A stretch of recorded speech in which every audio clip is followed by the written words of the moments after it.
Queridos, glória a Deus pela presença de cada um de vocês. Assim, desde ontem não estamos comentando muito pela frente, mas vamos testificando por detrás, eu, a pastora Cláudia, meu esposo, de ver assim a garra de certas ovelhas. Até eu falava com o Dr. Humberto ontem, né? Você soube, porque a família da irmã Lúcia passou, a Liz, irmão Milton. Não, pastora, eu não estou sabendo. Mas sabe quando você vai contando a coisa mostrando a vitória? Oh, glória! Nossa, você olha, a gente às vezes tem uma lutinha e quarta-feira a gente com aquelas lutinhas pequenas, ficaram tão pequenas diante da luta da família, que foi mesmo com dor, a menina com dor foi glorificando a Deus, e aquela dor profunda, e sabe, pela frente a gente não está testificando, mas por detrás, olha, eu posso garantir que eu estou muito orgulhosa de ver que Deus, o que é do Senhor aqui dentro está estruturado no Senhor. Quem é de Deus está se provando que é de Deus. Quem não é está provando também, mas já está pegando a mala e indo embora. Mas quem é do Senhor está mostrando que tem fé. Então eu não tenho comentado nem a pastora Cláudia do culto de ontem e hoje, mas por detrás nós temos falado com honra. Estou ainda maravilhada, porque na hora da maior dor vocês estiveram presentes na obra do Senhor, não blasfemaram. Choramos juntos, sorrimos juntos, e não posso negar que temos que testificar juntos também. E logo estaremos contando mais vitórias. Estou muito feliz com a nossa amiga que veio junto, amiga da Lisa, que na hora da dor da Lisa acabamos por nos conhecer. Você vê, né? Rapidamente vou falar com vocês. Na hora do fúnebre do nenenzinho, é algo assim que recém-nascido a gente nem vê muito fúnebre. Falar a verdade, assim, a gente sempre não teve todo esse fúnebre. Mas quando se tratou do Juan, a gente sentiu no coração de ir. Nós nos propusemos aí, tínhamos coisas marcadas, com horário marcado na quinta. Deixamos na mão do Senhor o que tinha para fazer. E o Senhor nos restituiu depois. O Senhor veio a trazer o que era nosso. Tudo se deu certo. Mas fomos. Mas era de um bebezinho, gente, recém-nascido, 7 meses. Chegando lá, tinha outro bebezinho recém-nascido antes de chegar o Juan. O mesmo caixãozinho, até aparecia o Juan que a gente tinha visto no UTI. E ali o Senhor tinha obras tão poderosas, já o minuto que a gente chegou antes, já tinha um propósito de Deus tão poderoso, sabe, restituição de vidas. Deus tocou no meu coração. Olhei para uma mocinha assim do lado do pastor, ela olhava para mim, aquele olhar profundo, nós três ali vendo o funebrezinho, né, acontecendo, que era ar livre. Daí eu falei, gente, eu vou até ela. Quando eu cheguei lá, sendo ainda criança, o primeiro papo, né, e ali tinha uma estratégia de Deus para a vida daquela jovenzinha, que era filha do pastor. Tinha uma estratégia linda do Senhor, um mover de Deus, um amor por ela, a mãe dela. Antes de chegar o Juan e toda a família, nós estávamos ali só fazendo alguém voltar para Jesus, que era o momento. E até a garota falou assim, olha, cuidado que a minha mãe vai começar com as profecias, né? Eu falei, não precisa, tua mãe hoje está tão feliz, porque a pastora Cláudia falou tudo que o coração dela desejava. E uma irmã de uma igreja de usos costumes, ela falava, é isso mesmo, hoje Deus falou tudo que eu queria que ela ouvisse. Gente, foi uma vitória tão grande, e ao mesmo tempo você vê dor e vê Deus trabalhando. Dor e Deus trabalhando. Ali foi o primeiro bebezinho, os 2 primeiros bebezinhos que meu esposo viu. Eu queria muito que ele fosse, apesar dos compromissos, ele conseguiu ir, né? Era outro que teria que ficar no compromisso, mas ele conseguiu e eu fiquei muito feliz de estar participando, porque é muito fácil falar, a igreja é só isso que acontece aqui, não é? A igreja tem tantos detalhes, né, bem, que vai acontecer, não é só chegar, cantar e pregar. Como ele falava assim, olha, quando eu te via pelo vídeo, tá vendo, Rayane, como via? Quando via pelo vídeo, parecia que era só aquilo, chegava, fazia o show no palco, né, e ia embora, não tinha coração, não tinha sentimento, não tinha nada. Hoje não, hoje ele participa, que aquele momento aqui, ó, aqui é um momento gostoso, é um momento de degustar as coisas do Senhor, é um outro tipo de batalha. Já sabe que é uma batalha, não é um show, né? Não é um palco, mas poder participar da lágrima do crente, da alegria, da rebeldia de um, sabe? Da mudança repentina de outro, da alegria, da conversão, alguém chegando e querendo Jesus. Gente, não tem preço. Tudo o que você passa na vida é diferente. Daí eu falei para ele assim, bem-vindo ao pastorado, é isso. você está com sede, você está dando água para alguém, de repente você está chorando por um filho que não é teu, é de outra pessoa, está com as mesmas dores. O reino de Deus é lindo. E daí o funebrezinho do Juan não deixou por desejar, foi lindo também. A vontade era ressuscitá-lo, né, o tempo inteiro. Mas como a pastora um dia falou lá na igreja do Mar Paulista, né, essa criança é ungida. Não teria nada de falar que era ungida, né? Porque veio num momento tão inesperado, né? E a Lúcia testificava, né? Quando a gente foi no UTI ver o nenenzinho já e a mãezinha, de repente assim, ela deixou meu esposo lá com eles, graças a Deus estava em boas mãos. Ele falava, Kel, a turma só testificava. Antes ela ser consolada, eles que consolavam os outros. E ela falava, meu neto, a pastora falou que era ungida e era mesmo, porque desde que ela ficou grávida do meu neto, ela deixou isso, deixou aquilo outro. Eu fiquei maravilhada de ver o rebanho, aleluia. Porque sabe, queridos, às vezes assim a rebeldia chama mais atenção, porque o nosso serviço é pegar o cajado, puxar pelo pescoço, é ensinar. Então acaba a gente prestando mais atenção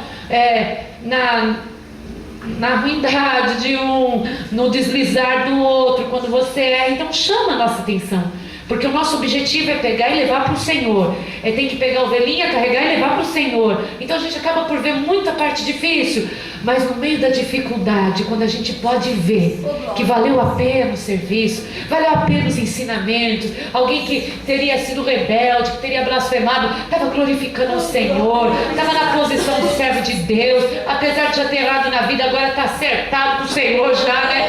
Ah, gente, eu fiquei assim maravilhada. Quer dizer, nós vamos ganhar muito mais almas para o Senhor. Vai chegar outras Liz aí, a gente vai estar crendo que vai ter o propósito de Deus sobre a vida. E eu tenho certeza que está acontecendo isso na vida de muita gente aqui dentro, que eu não estou percebendo a mudança que já houve. Eu não estou percebendo como Deus já trabalhou na tua vida. Porque eu vou convivendo, vejo o deslize, né? A gente vê a parte que errou, a parte que caiu, que a gente levantou, mas não está vendo quanto o Senhor já enraizou na vida de vocês. E eu quero continuar tendo essas surpresas, não do acontecimento, né? Mas a surpresa de ver que tem um povo forte, guerreiro, um povo que em meio à tribulação canta, um povo que em meio à dor louva a Deus, um povo guerreiro e verdadeiro. Porque essa igreja é isso aí. A igreja é perseguida por amor a Cristo, a igreja é injuriada. Aí você vai falar, pastora, mas que perseguição houve ali? Houve sim, gente. Houve sim. Houve, porque domingo a pastora falava assim, pode ir, que a gente nem acreditou direito na Lisa, né? Porque ela é mais assim manhosinha, mas não foi manha de maneira nenhuma. A pastora falou assim, leva ela agora. Ela entrou em trabalho de parto, sim, ficou 2 dias esperando, sendo medicada para não ter o bebê. Então ela foi realmente, isso é algo que está acontecendo na saúde brasileira. As mãezinhas chegam para ter o bebê, eles seguram, e está acontecendo isso de norte a sul. E queira ou não queira o quê? Nossa nação está cega, assinando leis, sabe, código de leis, que aceitam aborto, que aceitam tirar uma criança com 6 meses de idade dentro de um ventre. Quando vai nascer essa dificuldade toda, é ou não é que os eleitos estão sendo realmente perseguidos? Porque é uma geração que eu sei que é do Senhor que está nascendo. A gente sente. Por quê? As mães já estão de 5 meses e não estão sabendo que estão grávidas. Verdade. Porque Deus está impedindo que sejam tirados os frutos que têm que nascer. Glorificado seja. As mãezinhas estão lá com 3, 4 meses, 5 meses. Olha, teve uma irmã que foi até o meu casamento, eu vi que ela estava assim no meio do povo, com aquela cara viçosa, feliz. Nossa, ela deve estar muito feliz com o meu casamento mesmo. Eu vi uma coisa resplandecente. O resplandecer dela era a gravidez, que ela estava de 5 meses e não sabia. Porque o Senhor tem propósito, sim. A nação eleita tem que nascer. Como era naquele tempo do Egito? O que eles fizeram? Uma lei para as parteiras matarem os hebreuzinhos. Os hebreus, que eram o povo de Deus, quando nascessem, era para matar. As parteiras eram hebreias também, a matar o próprio povo. É isso que o povo do Senhor tem que tomar consciência. Verdade. Povo de Deus não impede o povo de Deus nem de nascer, nem de casar, nem de prosperar, nem de viver. Esse negócio assim, não vai nascer não por isso. Depois, não casa porque só dá trabalho. Não vai casar, não vai nascer. Depois, tá velho demais, já pode enterrar também. Quer dizer, o povo de Deus, que eu saiba, da hora do nascimento, em todo acontecimento de vida, até na velhice, faz grandes milagres. Eu creio, aleluia. Porque observamos também Moisés, quando foi para nascer, olha a dificuldade. Houve uma lei em toda a terra do Egito. Porque as mulheres que eram para ter filhos guerreiros na Bíblia, como foi o nascimento de Samuel, de Isaac, de Jacó, do próprio João Batista, houve realmente uma esterilidade da parte das mulheres, elas não podiam ter filho. Mas observa bem, quando Moisés e quando Jesus nasceu, foi decreto-lei contra o nascimento das crianças. Na época de Moisés, contra os hebreuzinhos. Na época de Jesus, qualquer judeuzinho que nascesse era para matar. Por quê? Porque havia algo no meio de tudo isso, que era plano do Senhor. Quando foi para nascer Moisés, lá estava Faraó, não sabia que era Moisés que ia nascer, mas ele falava assim: esses hebreus estão se multiplicando muito. Eles estão se tornando uma nação, e uma nação mais forte do que nós. Então mate todos os meninos que nascerem.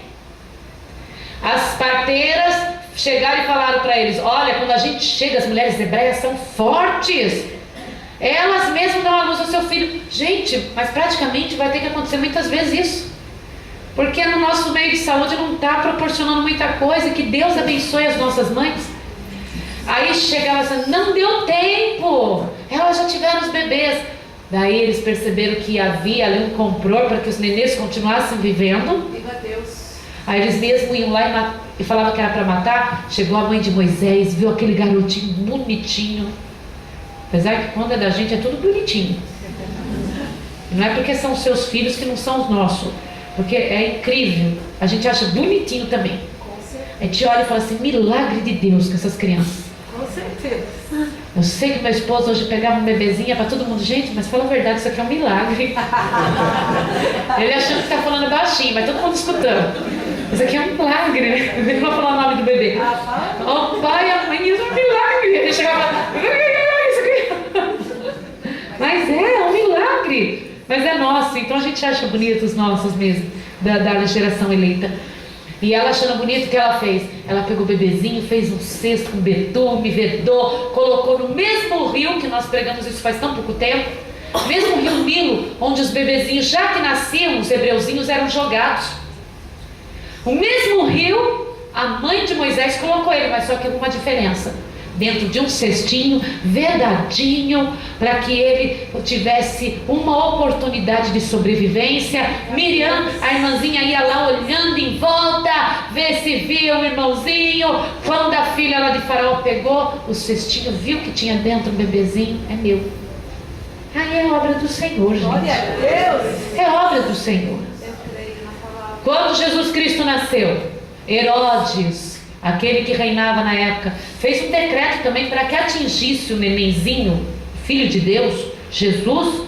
Ele fez um decreto para que se matasse todos os garotinhos de 2 ou 3 anos para baixo, um negócio assim, né? Para que matasse todos, para que não sobrasse o Filho de Deus vivo.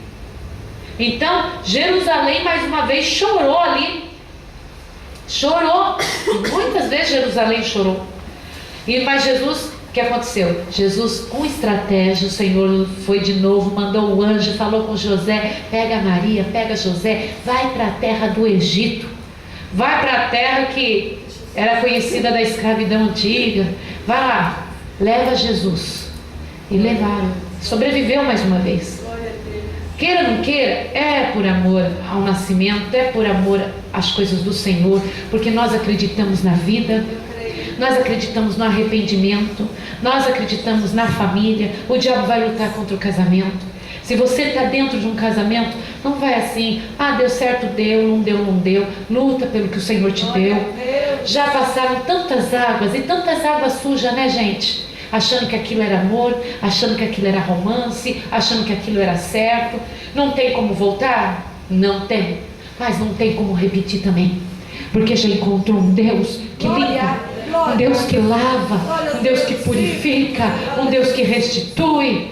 e vai colocando os propósitos. Na vida todo mundo erra, na vida todo mundo tem falha, na vida todos nós pecamos. Aquele que não tiver pecado, disse Jesus quando pegaram a mulher em pecado de adultério, aquele que não tiver pecado, atire a primeira pedra.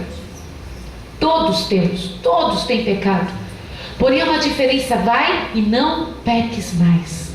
Foi o que Jesus falou para a mulher pega em adultério: vai e não peques mais. Mas errou, falhou, cai, mas não fique prostrado, porque cair, o homem, a mulher cai, mas ficar prostrados, querido, isso não é para a nossa vida.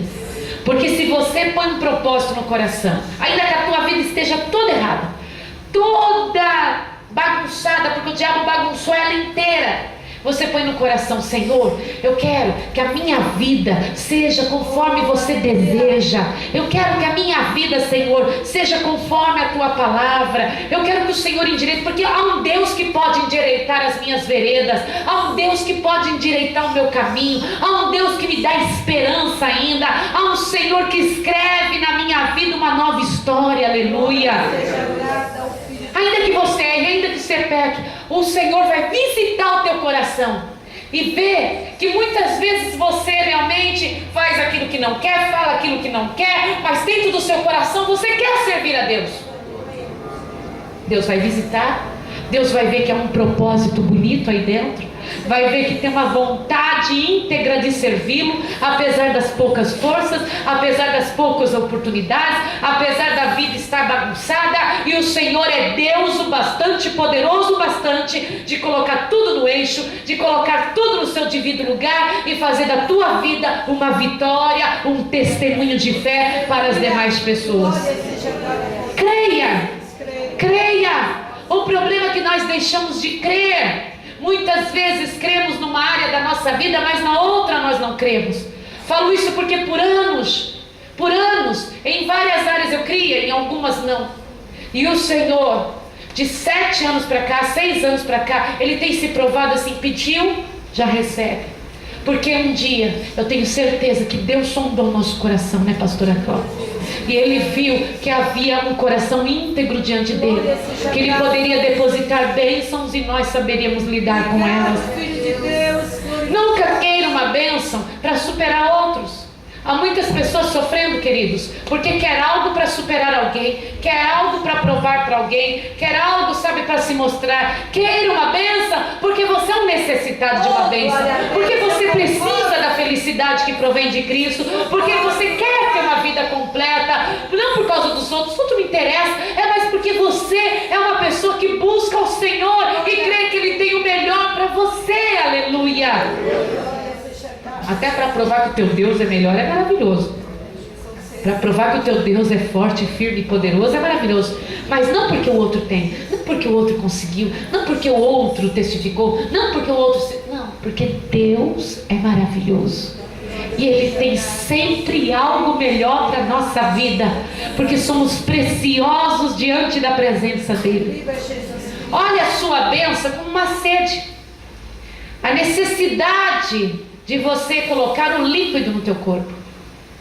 E vai crendo que você vai conseguir a bênção. Mas eu não estou falando de bênçãos que vem, sabe, do desejo da carne, do pecado. Isso não é bênção, queridos. Às vezes tem teimosia numa coisa que é a tua derrota. Estou falando da sobrevivência. Muitas vezes eu falava assim: quer saber? Os outros precisam de bênção, não dá para ficar assim. Senhor, passa minha bênção para o outro. Eu fiz isso muitas vezes. Eu supero, eu sou forte. Abençoa aquele que chegou ali. Abençoa aquele lá. Aí eu fui aprendendo que eu também tenho sede. Com certeza. Eu também necessito da bênção. E meu Deus, Ele não tem uma gota só para dar. Ele é um Deus de milagres, de abundância, de vitória. Baseado agora, nesse momento, na palavra de Deus, lá no início da palavra, quando Isaac, já casado com a sua linda Rebeca, ele teve que sair da sua terra porque havia fome na terra. Então está em Gênesis capítulo 26. Isaac vai a Gerar por causa da fome. Ele passa situações semelhantes ao seu pai quando ele vai para outra terra. Ele fala para a sua esposa: irmã, Na verdade é tudo um parentesco mesmo. E para que ela não fosse pega, havia muita semelhança. Daí você fala, poxa, a mesma história de Abraão com Isaac, perceba bem, se não repete as coisas que aconteceram nos nossos pais e conosco, né? Repete. Isaac teve que ir para uma terra, porque a terra dele tinha fome. Ele chega lá, a mesma história. A mãe dele, a Sara, era bonita, formosa. Abraão ficou com medo de perdê-la. É a mesma história. Falou que era irmão. Depois foi tudo reconhecido que não era. Quem tocasse na Sara, havia um decreto. Quem tocasse contra ela. Chega a história de Isaac, acontece a mesma coisa. Uma época que eu era meio assim, sem visão de vida mesmo, eu lia e falava assim, será que houve alguma coisa assim? Porque Abraão, Isaac, passou a mesma coisa, Sara e Rebeca, a mesma história, parece que tirou cópia, mas não é. A Bíblia sabe tudo, gente, não é cópia. É que se a gente não tomar cuidado, a gente passa as mesmas coisas, as mesmas histórias que seus pais passaram, de repente você pode passar. Por isso que é bom quebrar.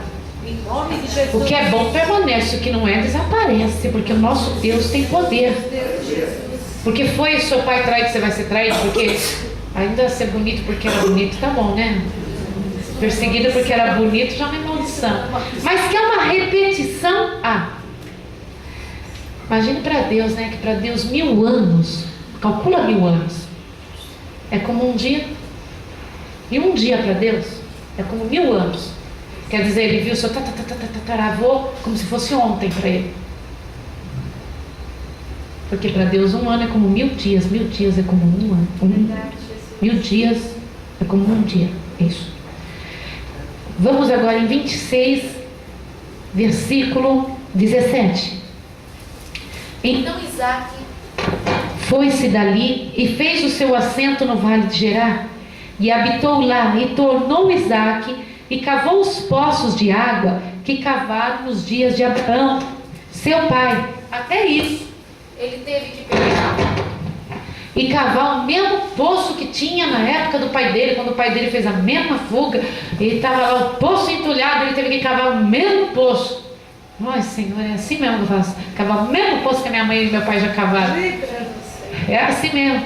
Você passa as mesmas coisas, mas não esquece que é o mesmo Deus. E o Deus que um dia fez brotar água, faz brotar água novamente. É esse que é interessante. Deus não nos abandona. Se nós permanecermos firmes nele, Deus não nos abandona. E tornou Isaac e cavou os poços de água que cavaram nos dias de Abraão, seu pai, que os filisteus tamparam depois da morte de Abraão, e chamou pelos nomes que chamara seu pai. Cavaram, pois, os servos de Isaac naquele vale e acharam ali o quê? Gente, nós vamos olhar a nossa necessidade hoje física, familiar, espiritual, como ter que cavar poço mesmo. Há uma necessidade. Não é assim, o outro precisa, eu preciso de uma bênção. Eu preciso de uma prosperidade, eu preciso de uma cura, eu preciso de uma alegria, eu preciso de uma libertação, eu preciso também. Você pode declarar isso? Amém. Cavaram, pois, os servos de Isaac naquele, acharam água viva, no 20. E os pastores de Gerar porfiaram, brigaram, discutiram com os pastores de Isaac, dizendo: esta água é nossa. Por isso se chamou aquele poço de Ezeque, por contenderam com ele. Quer dizer, o poço não estava entulhado. Pensa comigo. Não estava mais dando água. Imagina um poço que alguém foi lá e tampou, não tinha mais como tirar água. Isaac e os seus homens, porque diz a palavra de Deus que Isaac prosperou muito. Versículos antes fala que Isaac prosperou muito. Mesmo ele procurando matar, ele prosperou muito, gente. Esse negócio de você aceitar a miséria também não é para você. Prospere em nome de Jesus. Ele foi lá, tirou o entulho o que tinha fechado o poço.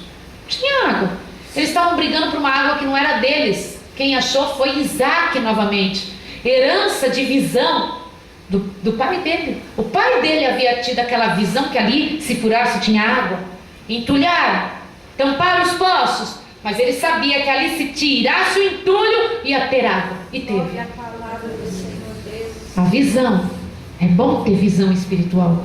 Mas não adianta. Vem o inimigo, vem o vizinho, vem o que está do lado e fala, não, essa bênção é minha.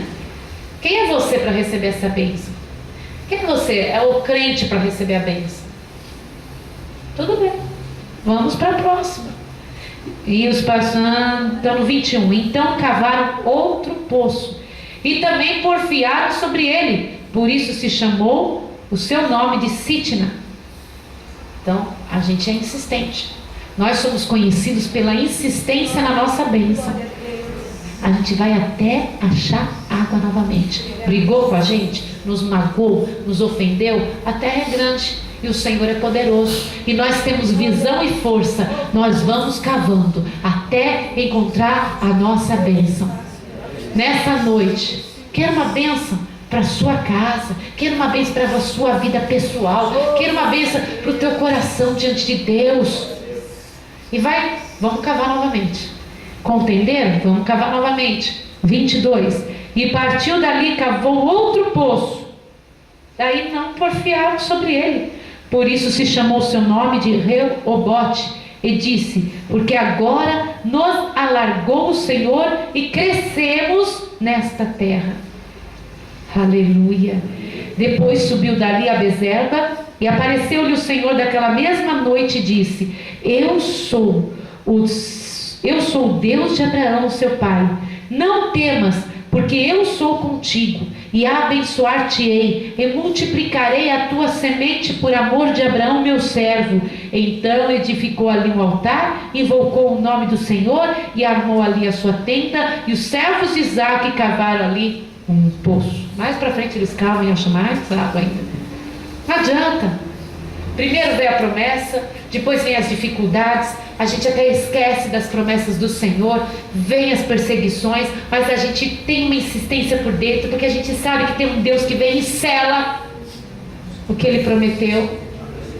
Foi a mesma coisa com Isaac, ele foi, conseguiu, de repente o Senhor vem para ele à noite e fala, eu sou contigo, aleluia. Eu multiplicarei a tua semente, aleluia. Quer dizer, de um simples achar água, que era a existência da vida, a água é tudo, né, gente, depois de Deus, mas o achar água, veio o Senhor já dando mais bênção sobre ele ainda. É assim, Deus ama a insistência no bem, Deus ama que você também abençoe a sua própria vida, queridos, porque é fácil a gente chegar assim para os outros, oh, Deus te abençoe, e dentro de casa morrendo a vida. Muitas vezes, queridos, muitas vezes nós somos comunicativos lá fora, nós conversamos com todo mundo, chega em casa, não há unção, chega dentro de casa, não há unção. Você conhece a mulher e o homem que não é nada dentro de casa, porque para fora eles têm um papo muito afiado, tem que fazer isso, tem que fazer aquilo, já viram? Você tem que se proceder desse jeito, faz desse jeito, eu te dou um conselho. Chega dentro de casa, a casa está em tristeza, está em luto, está em mágoa, porque não há discurso dentro de casa, não há alegria, não há comunhão, não há busca pela água, não há busca pela vida, não há busca por Deus. Mas como é lindo, aqueles que lá fora até passam um pouco de ranzinza, mas dentro de casa, a bênção. Seja abençoado meu esposo, seja abençoado minha mãe, seja abençoado meu filho, seja abençoado minha amada esposa.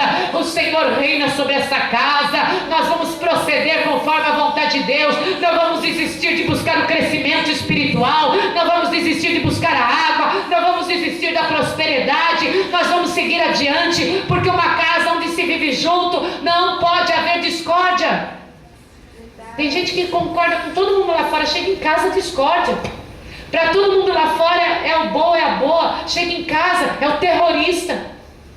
Servo de Deus não pode ser terrorista dentro de casa, é ou não é? Isso nós tivemos, né, no passado com os pais incrédulos, o pai e a mãe cristão, o homem e a mulher cristão, o irmão e a irmã cristã, que convive na mesma casa, a parentela que convive na mesma casa, não pode viver debaixo do terrorismo.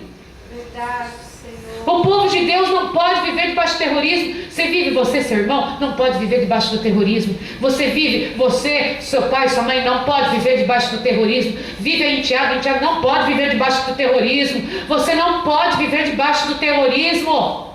Vocês estão frequentando a mesma casa, a mesma igreja, a mesma unção. Dentro de casa tem que ser unido nas coisas de Deus, buscar as coisas que vêm do alto, buscar as coisas que vêm de cima. E tem uma frase, né? Que a oração, agora eu não lembro direito, mas o exemplo arrasta. A oração faz seguidores, mas o exemplo arrasta. Gente, não adianta ficar falando, filho, ora, você não vai orar não. Ora, meu filho, ora agora, ora. Mas o filho vai orar, como ele vai orar? Nunca viu a mãe orando? Como é que ora então, mãe? Porque eu nunca te vi orando se não for na igreja. E olha lá ainda, tem irmãos e irmãs que são radares, né, na hora da oração.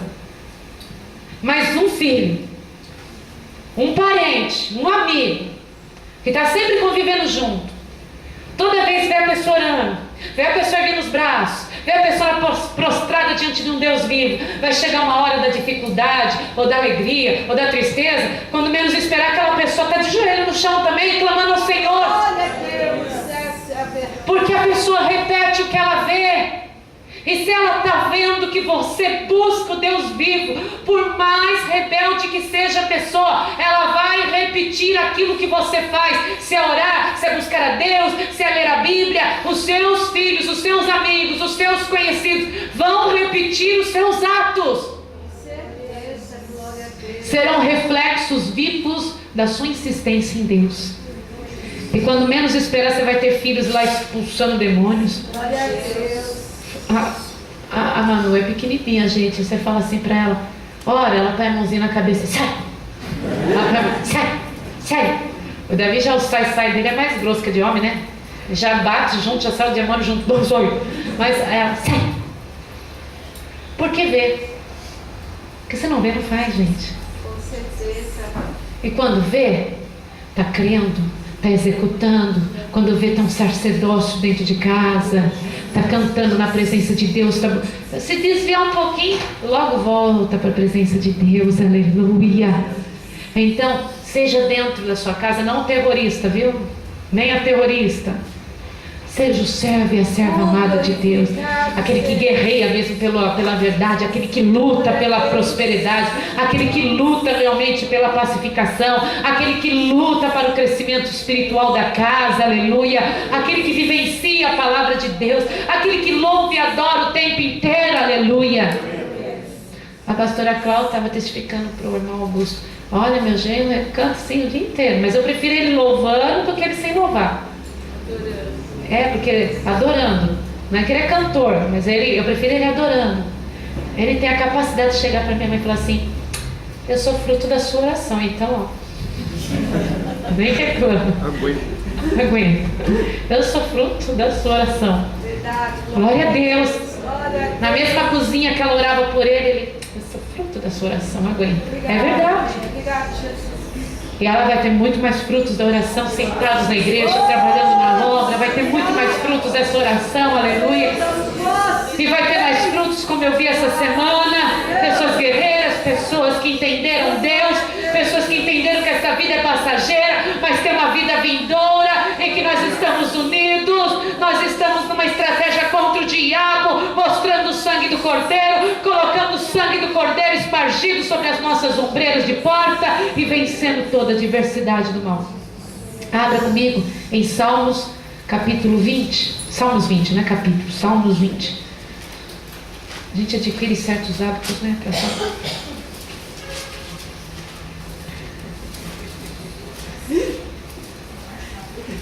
Salmos 20, aleluia. Glória a Deus. O Senhor te ouça no dia da angústia. O nome do Deus de Jacó te proteja. Envie-te socorro desde o seu santuário e te sustenha desde Sião. Lembre-se de todas as suas ofertas e aceite os teus holocaustos. Conceda-te conforme o teu coração e cumpra todo o seu desígnio. Nós nos alegraremos pela tua salvação e em nome do nosso Deus arvoraremos pendões. Satisfaça o Senhor todas as suas petições. Agora sei que o Senhor salva o seu ungido. e Ele o ouvirá desde o seu santo céu com a força salvadora da sua destra. Uns confiam em carros e outros em cavalos, mas nós faremos menção do nome do Senhor nosso Deus. Uns encurvam-se e caem, mas nós nos levantamos e estamos De pé. em pé. Salva-nos, Senhor, ouça-nos, ó Rei, quando clamarmos. Olha que esse versículo, esses 3 últimos versículos acompanhem você a semana inteira. Uns confiam em carros e outros em cavalos, mas nós faremos menção do nome. Uns encurvam-se e caem, mas nós. Aleluia.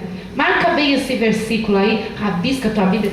Bíblia rabiscada, Bíblia usada, significa que tem uma pessoa inteira. É isso que nós vimos, né, bem? Olha, a Bíblia, quando ela está bem gasta, bem usada, bem já, significa que tem uma pessoa inteira segurando ela. Então, pode riscar, a Bíblia é sua, Deus sempre proverá. Põe ali os versículos, marca. E esse versículo aqui, ó, uns confiam em carro, outros em cavalos, mas nós faremos menção do nome do Senhor nosso Deus. Uns encurvam-se e caem, mas nós nos levantamos e estamos de pé. Aleluia. Aleluia. Agora nós vamos para o pão da prosperidade. Fique em pé, igreja do Senhor. Obrigada, meu esposo.